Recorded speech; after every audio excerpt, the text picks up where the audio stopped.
Assalamualaikum and a very good day. I am Syafiqah Muhamad Tarmizi and today I'll be presenting about Majlis Amanah Rakyat or better known as MARA. Moving on to the history of MARA, the Rural Industrial Development Authority or RIDA was established by the British colonial government in 1951 as a program to provide economic aid and support to Malay farmers and rural residents.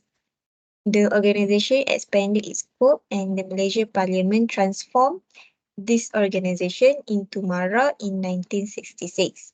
Although this organisation is an autonomous government body, it reports directly to the Minister of Rural and Regional Development, who appoints all members of his MARA Council.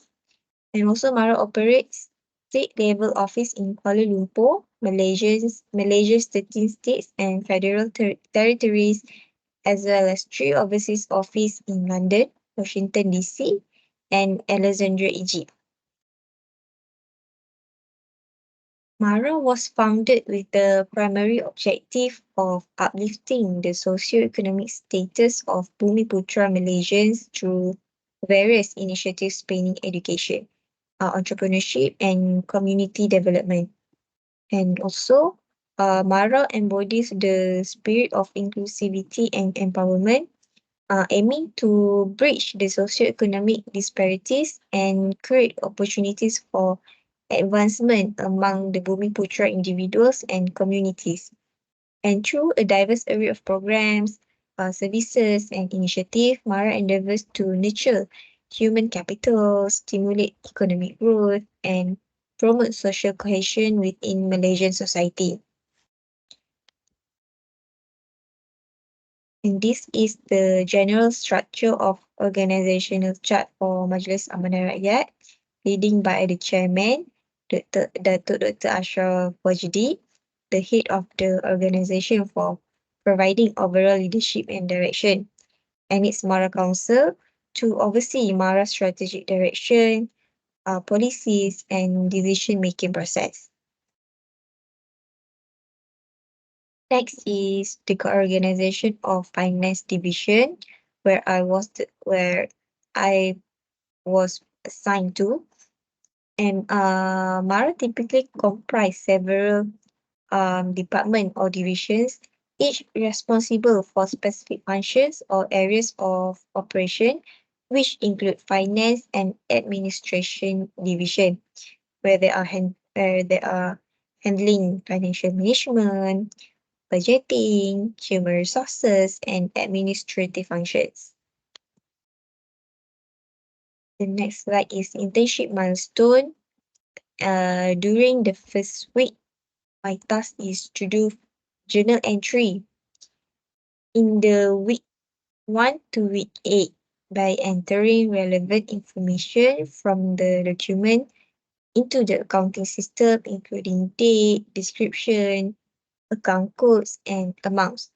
Then student information keeping, where I record student demographic information such as name, address, date of birth, contract details, academic program, and many more. Also, voucher payments, entering the voucher details into the payment system, including vendor name, invoice number, date, amount due, and payment terms. During week 9 to week 11, I did data cleansing, cleanse the retrieve data to ensure accuracy and consistency. This process involves identifying and correcting errors, removing duplicates, and handling missing or incomplete information. And also data transformation, transform the raw data into a format suitable for analysis and processing. And this may involve restructuring the data, aggregating information, and performing calculations or transformations as needed for the bank data processing. And for bank and payment reconciliation, firstly, I did match transaction, where comparing the transactions listed in the bank statements with those recorded in the organization's accounting system. And this involved matching each transaction based on factors such as date, amount, payee, and transaction type.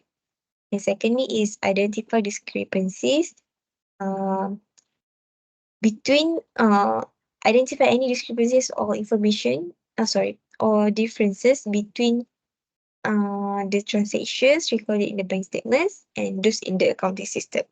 And common discrepancies may include the missing transactions, incorrect amounts, or unauthorized transactions. And last 5 weeks, from week 12 to week 16, are responsible to do accounting and record keeping, recording asset payments accurately in the organization's accounting system called MARA RCM, updating financial records, and maintaining documentation for audit and compliance purpose. And then consistency of document tagging, where establishing a consistent tagging system across all documents to ensure uniformity and facilitates accurate retrieval. And in the meantime, allowing the users to share and collaborate on documents more effectively by providing a common way to categorize and organize information.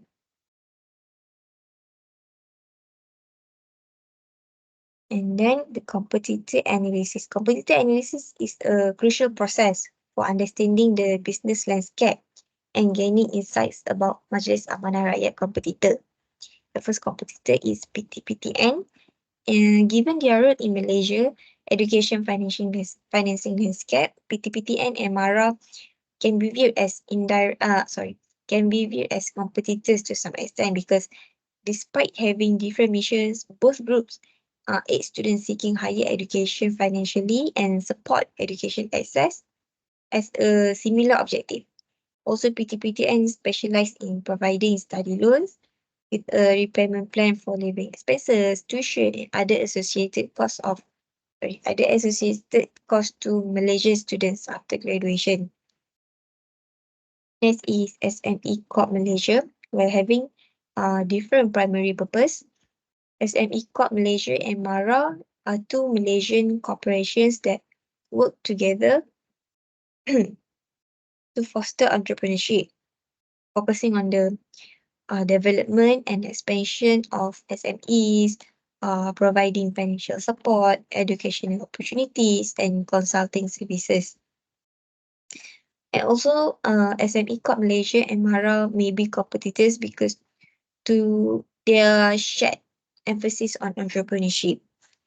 And lastly is Tekun National, where MARA and Tekun might be considered as indirect rivals in the field of socio-economic development because both groups are essential to promoting business and economic progress, especially in the Bumiputra population. And Tekun was founded to offer microfinance to SMEs, including those owned by Bumiputra entrepreneurs. Yeah, and now we are entering to Portal 5 forces. Portal 5 forces model. Portal 5 forces model.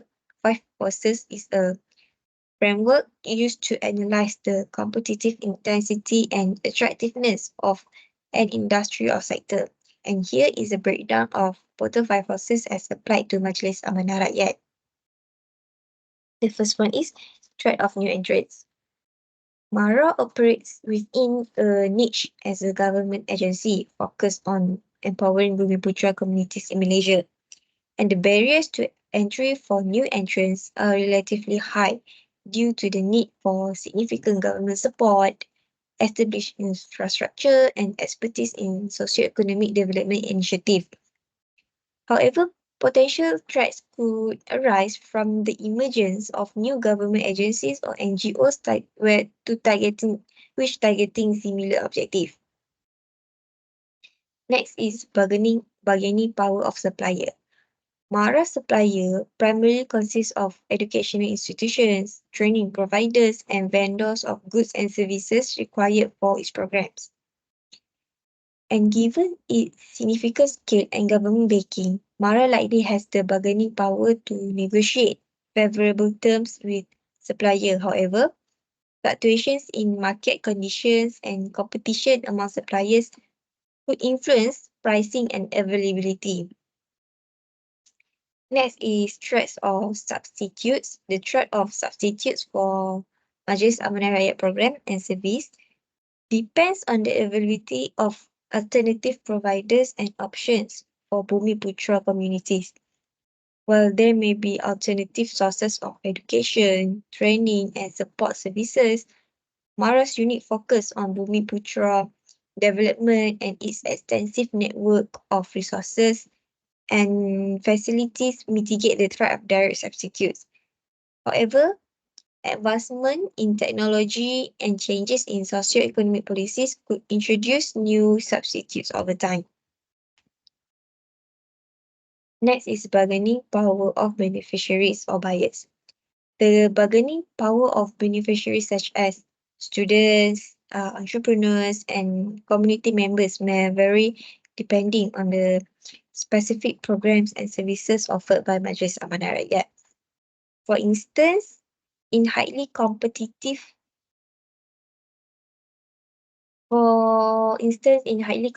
industries or sector with alternative options, beneficiaries may have more bargaining power. However, for specialized programs or services where MARA is the primary provider, the bargaining power of beneficiaries may be lower. And lastly is intensity of rivalry. MARA operates within the public sector, where direct competition among government agencies is typically low. However, indirect competition may arise from other government agencies, NGO or private sector or private sector organizations involved in socio-economic development, education or entrepreneurship support. Mara's competitive advantage lies in its specialized focus on Bumi Putra empowerment and its established reputation and infrastructure. SWOT analysis for Mara, the first one is strength. Mara benefits from consistent government backing, which provides stability and resources for its programs and initiatives. And Mara has an extensive network of educational institutions, training centers, and support facilities across Malaysia, facilitating in its outreach and impact. And Mara's focus on empowering Bumi Putra communities through education, entrepreneurship, and socio-economic programs align with national development goals and address social economic disparities. Also, Mara offers a wide range of programs and services, including scholarships, business grants, training courses, and entrepreneurship support, catering to the diverse needs of its beneficiaries. Next is weaknesses for Mara.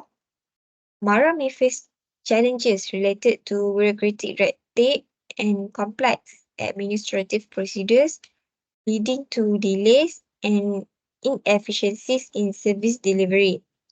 Despite having government support, Mara's financial resources may be constrained, limiting its abilities to scale up programs or address all socio-economic challenges effectively. For quality control, ensuring quality control across its programs and services, especially in education and entrepreneurship support, can be challenging due to varying standards and resource constraints. For technology integration, Mara may lag in adopting and integrating technology and digital solutions in its programs, hindering efficiency, innovation, and reach. For opportunities, by embracing digital platforms and online platforms can enhance Mara's reach, efficiency, and service delivery, enabling broader access to education, training, and entrepreneurship opportunities. Also, Mara can capitalize on globalization trends to facilitate international education exchange, business partnerships, and market access for Bumi Putra entrepreneurs. And with the focus on skill development aligned with emerging industries and market demands, MARA can better prepare its beneficiaries for future employment and entrepreneurship opportunities. And by strengthening community engagement and participation in MARA's program can foster ownership, sustainability, and social cohesion, which enhancing the impact and effectiveness of interventions. Lastly, threats for MARA, economic fluctuations, recessions, or external shocks can impact government funding and socio-economic conditions, affecting MARA's ability to sustain their program and support. And changes in government policies, leadership, or priorities may lead to shift in funding, regulatory framework, or program mandates affecting MARA's long-term planning and operations. Other than that, intensified competition, globalization, and technological disruptions can challenge MARA's relevance and competitiveness in education, entrepreneurship, and economic development. Lastly, changing demographics, migration patterns, and urbanization trends may alter the socio-economic landscape and demand for MARA's program and services requiring adaptive strategies.